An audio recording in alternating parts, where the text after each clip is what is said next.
Welcome to Ben Voice Narrative. With this video, I'll be calling it a wrap on the punctuation mark series. But before we go further, it's only appropriate that I say a big congratulations to everyone who's been a part of this chapter since I started. Now, that said, let's get to the class. In this final episode, we'll be talking about the importance of the M dash in writing. And by extension, I'll be opening your eyes to see how the incorrect use of the M dash can ruin your family, can ruin your marriage as a spouse, especially if you have careless editors, careless writers, careless personal assistants, or writers under your project as a married man or woman.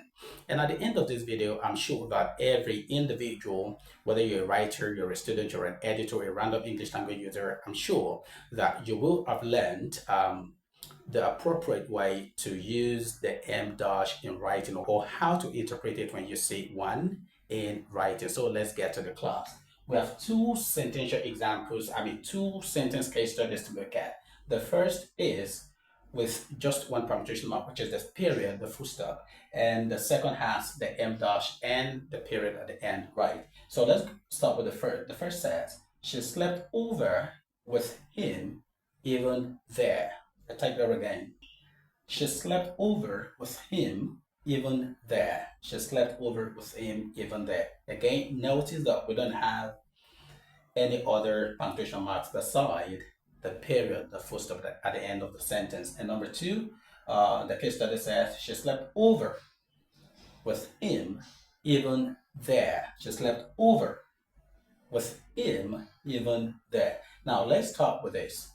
If you are a writer or an editor and you write something like this for a jealous spouse, a jealous spouse, a jealous spouse, you might be helping to ruin a family or a marriage that's on the brink of breakup.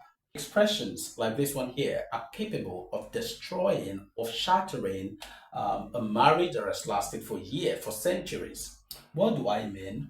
This expression here, just like over with him even there, has a hidden connotation.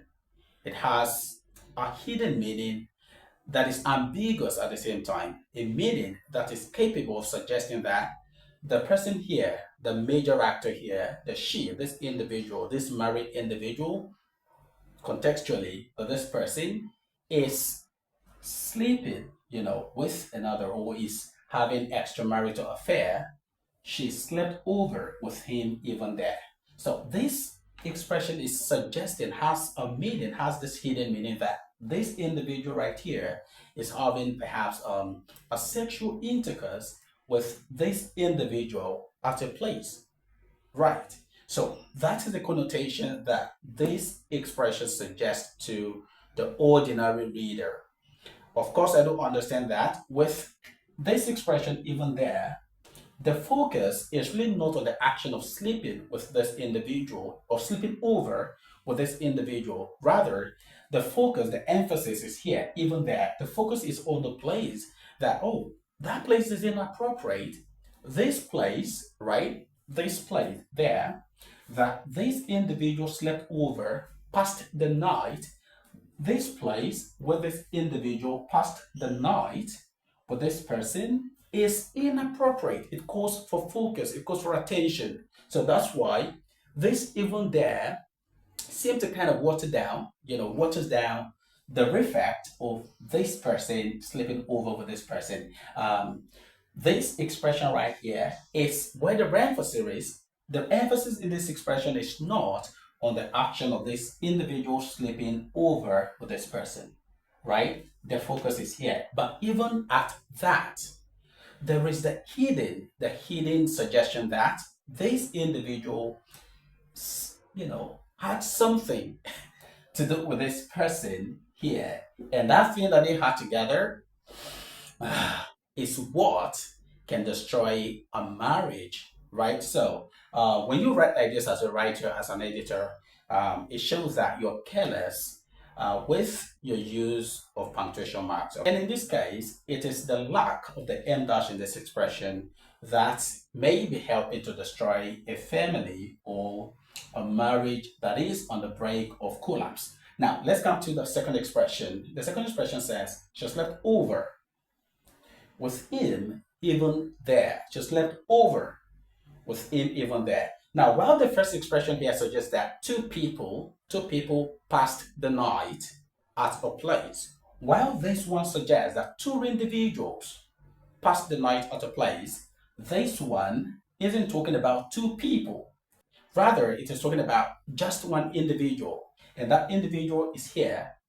This individual, this woman, this lady, this person, somebody's, girlfriend, somebody's woman, this person slept over, passed the night in this place. Right. But with the presence of this M dash, the presence of this M dash shows that there is no connection between this person and this person.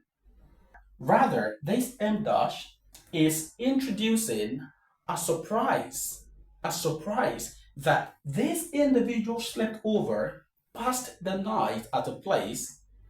To make matter worse, while this person was there, like the identity of this him could be a person who has had a beef with this person, could be the remains of the person. It could be a corpse, right? This hymn doesn't suggest anything amorous relationship, doesn't suggest anything extramarital affair, doesn't suggest anything intimacy between this person and this person. And what is doing the magic is this M dash. She slept over. It's a complete information. It's a complete information that she passed the night at this place. But what makes it more surprising is that she did so. She slept over regardless of the presence of this person. Now we don't know. The presence of this person could mean many things. It could mean that, come on, despite all that this individual has done against this individual, it could be that despite the threat that this individual poses to this person, to this person's life, this person still went ahead to sleep over, to pass the night at this location. And that actually means, and that also could suggest that, this person had no option. She had no option, she had no option other than sleeping there, right? Regardless of the danger, the threat, or regardless of what the presence of this person could do or could mean to this person or for this person. I'll be clear with that. So when you see an M dash in this case, it's actually separating what is here from what is here. Of course, I'd mentioned before in one of my videos that this M dash is explanatory in that it could explain what is here.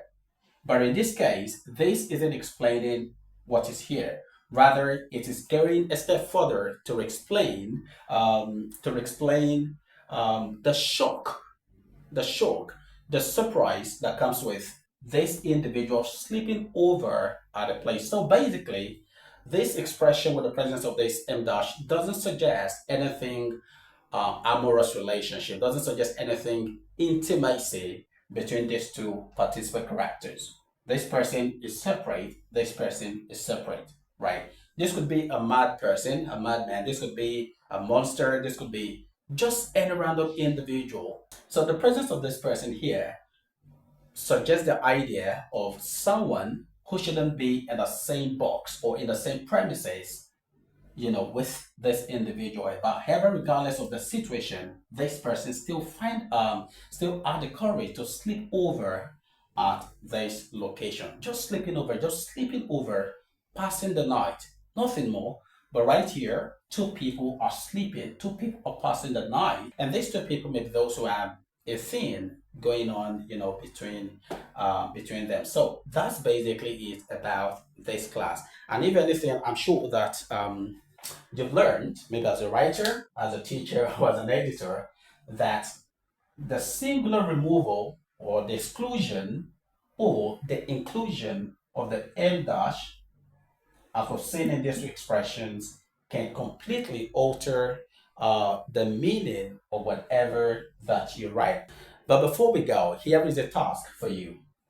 I'd like you to appropriately, okay, exercise. Let's have this as an exercise. Appropriately apply